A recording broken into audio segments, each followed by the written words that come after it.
పునీత మార్కు గారు రాసిన పవిత్ర సువిశేషంలోని భాగము.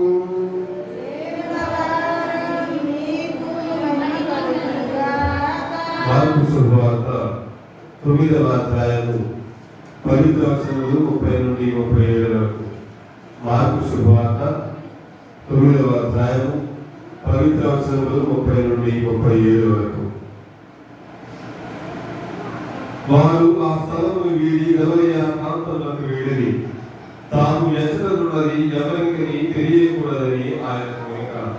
ఏదైనా మనిషి కుమారుడు శత్రువుల చేతికి అప్పగింపబడరు, వారు ఆయనను చంపుదురు, కానీ మరణించిన 3వ దినమున ఆయన పునరుద్ధరణుడు అని యేసు తన శిష్యులకు బోధించుచుండెను. శిష్యులు దీనిని గ్రహింపలేకపోయింది. ఆయనను అడుగుటకు భయపడింది. అంతటా వారి కపెర్నహూముకు వచ్చింది.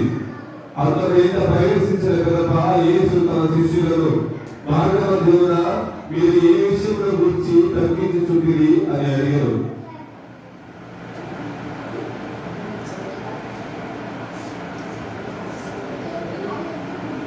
తమలో గొప్పవాడు ఎవడని మార్గమధ్యమున వాదించుకుని వారు ప్రత్యుత్తరము ఇయ్యలేక ఓరకుండిరి. అప్పుడు యేసు కూర్చుని పన్నుద్దరు శిష్యులను చెరవరిచి, ఎవరి మొదటి వాడు కాగోరులో వాడు అందరిలో చివరి వాడి అందరకు సేవకుడుగా ఉండవలేను అని పలికెను.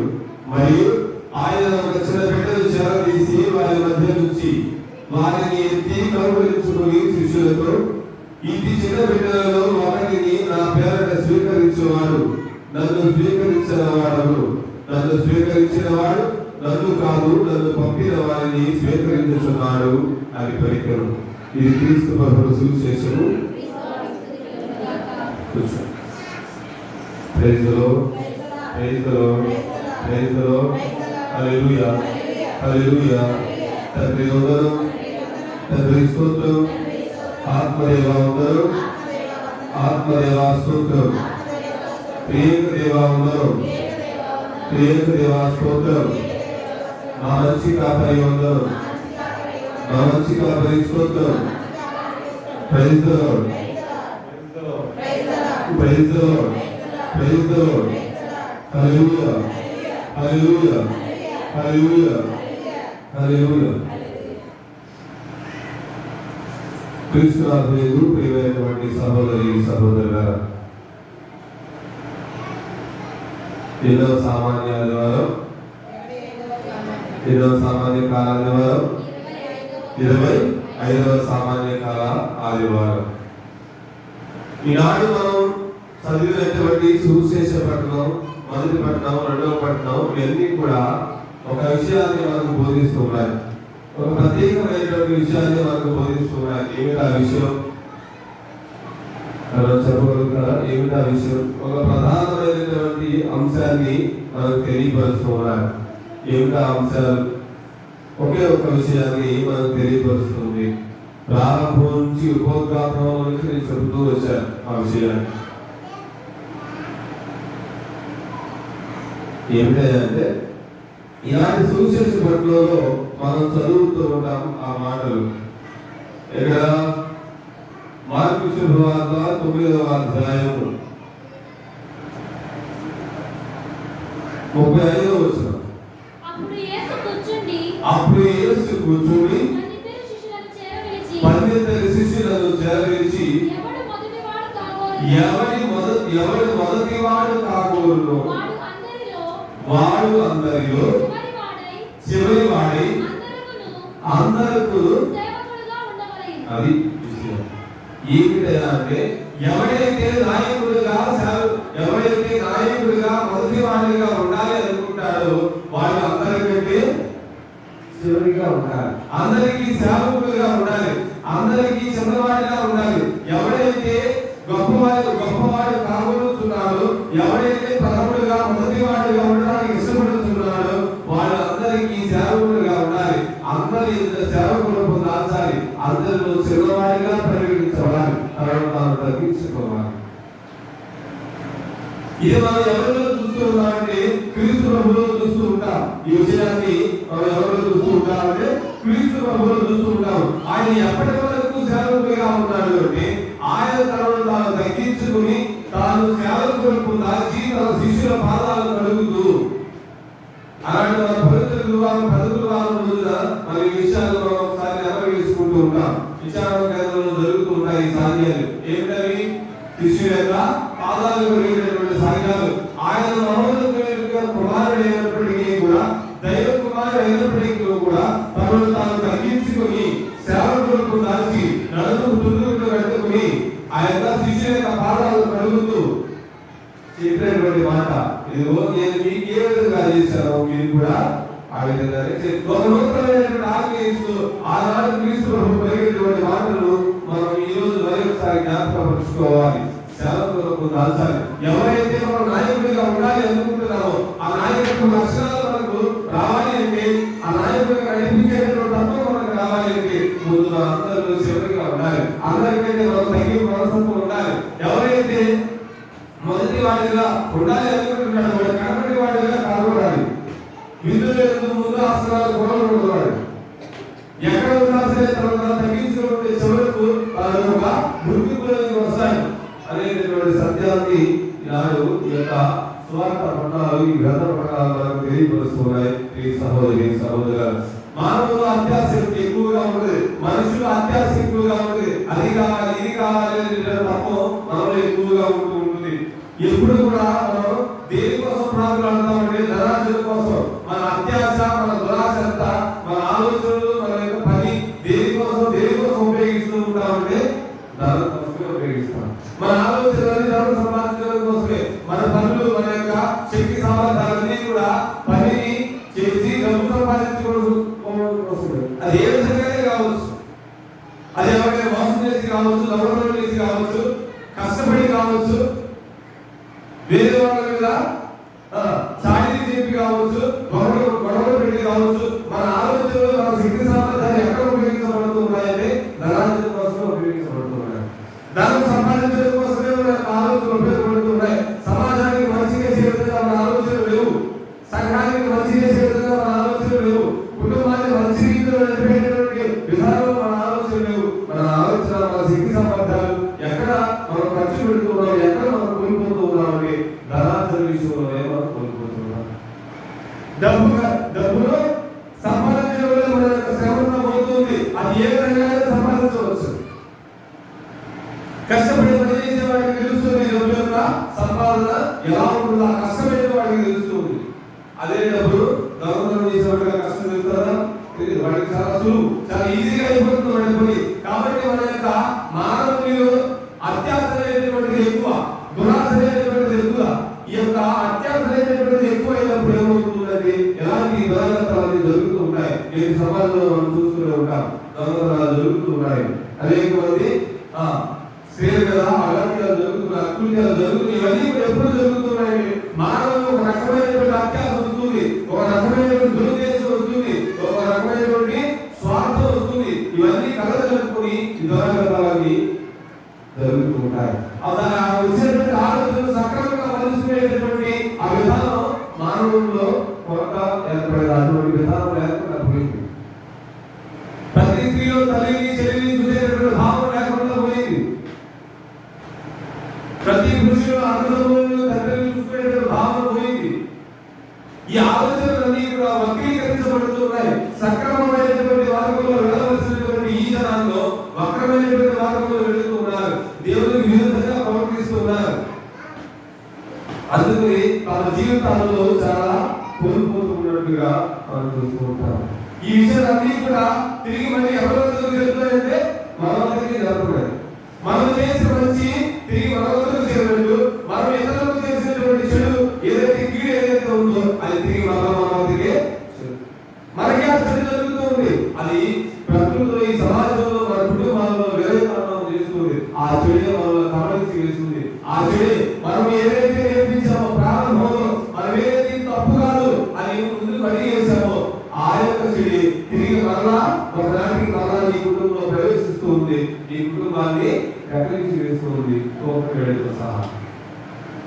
కాబట్టి ఈ మనిషిలో ఉన్నటువంటి అత్యాశ, ఈ ధనాన్ని సంపాదించాలనేటువంటి ఆతురత, ఏదో విధంగా ఏదో రకంగా ధనాన్ని సంపాదించాలనేటువంటి ఆతురత, అది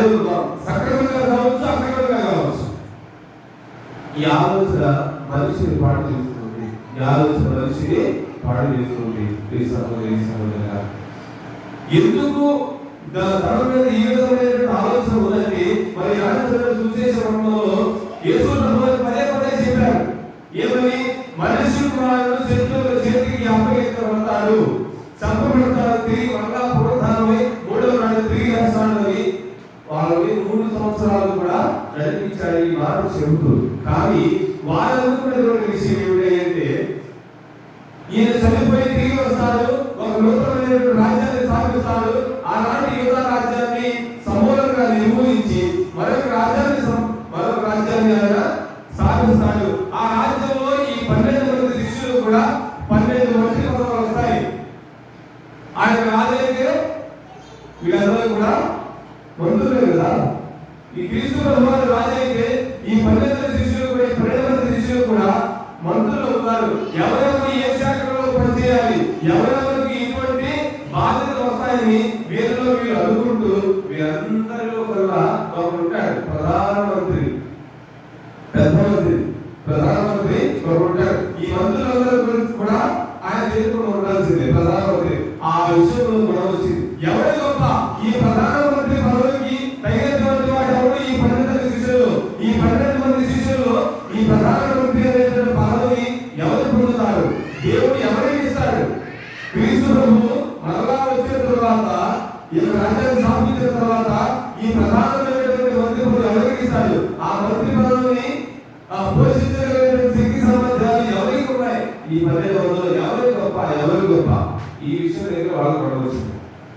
ఈ యొక్క 12 శిష్యులు ఆ మార్గం మధ్యలో వెళుతూ ఉన్నప్పుడు వాళ్ళు మాట్లాడుతున్నారు, ఎవరు గొప్ప చెప్పండి. 12 శిష్యులు ఎవరు గొప్ప? 12 శిష్యులు ఎవరు గొప్ప కాదు, ఎవరికి వాళ్ళే గొప్ప. 12 మంది శిష్యులు కూడా శిలువలో ఆయన వేలాడుతున్నప్పుడు, ఆయన మరణానికి గురి చేసినప్పుడు ఈ 12 మంది కూడా పారిపోయేవాళ్ళే. ఈ 12 మంది కూడా భయపడి ఈ ఎవరో తెలియదు వెళ్ళిపోయేవాళ్ళే. అందులో ఆయన ఒంటరిగా వదిలేసేవాళ్ళే. అందుకు దేవుడు చెప్తున్నాడు, ఎవరైతే మొదటివాడిగా ఉంటారో వాడు కడపటి వాడిగా ఉండాలి, వాడి చివరి వాడిగా, వాడి చిన్నవాడిగా, వాడు తగ్గించుకున్న వాడిగా ఉండాలి. ఎవరైతే ప్రథమ స్థానానికి కావాలి అనుకుంటున్నాడు, ఎవరైతే ప్రథముడుగా ఉండాలి అనుకుంటున్నాడో వాడు అర్హుడుగా ఉండాలి, వాడి చిన్నవాడిగా ఉండాలి, వాడు తగ్గించుకోవాలి. అందుకే క్రీస్తు ప్రభువారు వారి బహుమాన రీతిలో చెబుతూ ఒక చిన్నవాడిని ఆయన దగ్గరకు చేరవేసి ఆయన దగ్గర కూర్చొని పెట్టుకొని ఆ శిష్యులకు 12 శిష్యులకు ఈ విధంగా చెబుతూ ఉన్నాడు, ఏమంటే ఇదిగో ఈ చిన్నవాడిని, ఈ చిన్న బిడ్డలో ఒకటి నా పేరున స్వీకరించిన వాడు నన్ను స్వీకరించినట్లే. అంతేకాదు, నన్ను స్వీకరించిన వాడు నన్ను పంపినవాడి అనగా నా తండ్రి అయినటువంటి దేవుడిని కూడా స్వీకరించి ఉన్నాడు. చూడండి, ఒకరిని స్వీకరిస్తే మరి ఇతరులను స్వీకరించినాడు. అది అందరికి ఏంటంటే, ఎవరైనా నా పేరంట నువ్వు నింద పడినప్పుడు అది నీకు గొప్ప, అది నువ్వు నా దృష్టిలో గొప్పగా ఎంచబడుతున్నావు. ఎవరైతే నిన్ను నా పేరంట దేవుని పేరంట నువ్వు అవమానం పొందితే దేవుని యొక్క దృష్టిలో నువ్వు ప్రథముడివి. దేవుని పేరంట నువ్వు హింసలకు గురైతే దేవుని యొక్క దృష్టిలో నువ్వు ప్రథముడివి, మొదటి స్థానమైనది. ఆయన కుడి పాఠశాలను కూర్చునేటువంటి అర్హత నీకు ఉంది. ఎప్పుడైతే ప్రజలు నిన్ను అవమానం చేస్తున్నారు, ఎప్పుడైతే ప్రజలు నిన్ను అవమానిస్తున్నారు, సమాజంలో నువ్వు నిరాదరణకు గురవుతున్నావు, అటువంటి సమయంలో దేవుడు చెబుతున్నాడు, బిడ్డలు ధైర్యపడు, అధైర్యపడకు, ధైర్యంగా ఉండు. నా పేరట నువ్వు ఏదైతే హింసలు అనుభవిస్తున్నావో, నా పేరట ఏదైతే అవమానాలు పొందుతున్నావో దానికి ప్రతిగా నీకు ఆయన రాజ్యంలో నీకు ప్రథమ స్థానంలో నేను ఉంచబోతున్నాను. ఇది నమ్మాలి. దేవుడు చెప్పుకున్నాడు. అందుకని ఎవరైతే నువ్వు అర్హులుగా ఎంచుతూ ఉన్నారు, ఈ భూలోకంలో, ఈ సమాజంలో, ఈ కుటుంబంలో నిన్ను తక్కువ చేసి చూస్తున్నారేమో, జరిగి ఉండవచ్చు. చాలా కుటుంబాల్లో జరుగుతున్నాయి ఇలాంటి సంఘటనలు. మన సొంత వాళ్ళే నువ్వు ఎందుకు పనికిరామంటారు, ఎందుకు పనికిరామంటారు, నీకు తినడానికి తిండి లేదంటారు, కట్టుకోవడానికి సరైన వస్తువులు లేదని నీకు అవమానం చేస్తారు. ఒకవేళ నువ్వు అత్తగారింట్లో ఉన్నావేమో, నీ పుట్టిన వాడు ఏమి లేని అంటున్నారేమో, ఏమి ధాన్యం నేను ఎంతకు చేస్తూ ఉన్నారేమో. దేవుడు చెప్తున్నాడు, నువ్వు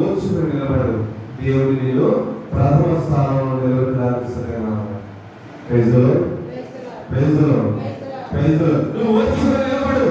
నువ్వు దేవుని యొక్క ఎదురు దేవుని ఎదురు నీతిగా నిలబడు. నీతివంతమైన జీవితాన్ని జీవిస్తూ నిలబడు. దేవుడు మీరు ప్రథమ స్థానంలో నిలబడడానికి సిద్ధంగా ఉన్నాడు. కొట్లాటలు వద్దు, గొడవలు వద్దు, ఎవరు గొప్ప అనేటువంటి వాదులాటలు వద్దు. అత్త గొప్ప, కోడలు గొప్ప, నీ కొడుకు గొప్ప, నా కొడుకు గొప్ప, పెద్ద కొడుకు గొప్ప, చిన్న కొడుకు గొప్ప అవసరం లేదు. నీ కుటుంబాలలో సంతృప్తిగా తిని దేవుని మహిమ కొరకు ఉపయోగపడతారు. నీకు ఇచ్చిన దాంట్లో దేవుడు నీకు ఇచ్చిన దాంట్లో సరిపెట్టుకొని సర్దుకొని తగ్గించుకొని జీవించు. నీ కోరుకున్నాడు ఏదో కోరుకుంటుంది, నువ్వు కురుకోవాలి. నీకేం అవసరం? నీ కుటుంబాన్ని దేవుడు నీకు ఇచ్చిన దాన్ని తగ్గించు. దేవుడు నీకు ఇచ్చిన దాన్ని పంచలక్ష ప్రమాణాలు మాత్రం గొప్పదాన్ని లేవు. వెండి పండుగలు గొప్పవాడిని కాలేవు. కానీ ఉన్న దానిలో సరిపెట్టుకొని నీలో నీవు తగ్గించుకొని దేవుడు ఈ రోజు ఇది ఇచ్చాడని దేవుడు శుద్ధి చెప్పి నువ్వు ఆ రోజు దేవుడు శుద్ధించి నువ్వు ఈ గుణదాన్ని నువ్వు భుజించగలిగితే ఈ రోజు ఈ భూలోకంలో సమాజంలో నువ్వు భూమి పూజలో ఉండవచ్చు కాక, మట్టి మాత్రము తింటున్నావేమో, సీపడలో తింటున్నావేమో, మంచినీళ్ళు తాగి కుటుంబాన్ని బ్రతుకుతున్నావు, నీ కుటుంబాన్ని ఈదుకొస్తున్నావు, నీ కుటుంబాన్ని ఆడుకొస్తున్నావు. కానీ ఒకటి రోజున రేపు ఒకనొక రోజున అందులో మరణించినటువంటి రోజున ఆ సజీవుల లెక్కలో నీవు నీ కుటుంబం ఉండాలి అంటే, పరలోక రాజ్యంలో నీకు స్థానం కల్పించబడాలి అంటే, ఆయన ఎదురు ప్రథములుగా ఎంచబడాలి అంటే నీవు ఈ లోకంలో తగ్గించబడి జీవించు. చిన్నవాడిగా ఉండవు, నీకేమవసరం లేదు. చిన్నవాడిగా ఉండవు, మంచి నీళ్ళు తాగి బ్రతుకు, నీకెవరేమవసరం. లాజరు యొక్క జీవితాన్ని ఒకసారి జ్ఞాపకపరుచుకున్నాం. లాజరు జీవితాన్ని ఒకసారి జ్ఞాపకపరుచుకున్నాం. మనకంటే హీనమైన స్థితిలో బ్రతికాడు లాజరు. మనకంటే హీనమైన స్థితిలో ఉన్నాడు లాజరు. ఉండడానికి లేదు. లాజరు ప్రపంచ ఉందా? తన జాబలో జీవించడా? లాజరు లేదు. కట్టుకోవడానికి సరైనటువంటి వస్త్రం కూడా లేదు లాజరుకి. ఊళ్ళంతా పుండ్లు. ఆ పుండ్లు బాధకు సరైనటువంటి ఆహారం పెట్టేటువంటి వాడు లేదు. నా వాళ్ళని ఆదరించేవాడు లేదు లాజరుకు. ఎవరైనా గొప్ప వ్యక్తులు పెట్టేది ఆ రోజు బ్రతికిపోయేవాడు, ఆ పూట బ్రతికిపోయేవాడు లాజరు. అటువంటి హీనమైనటువంటి దరిద్రమైనటువంటి స్థితిలో బతికాడు లాజరు. కానీ ధనవంతుడు పట్టు వస్త్రాలు ధరించాడు. పంచ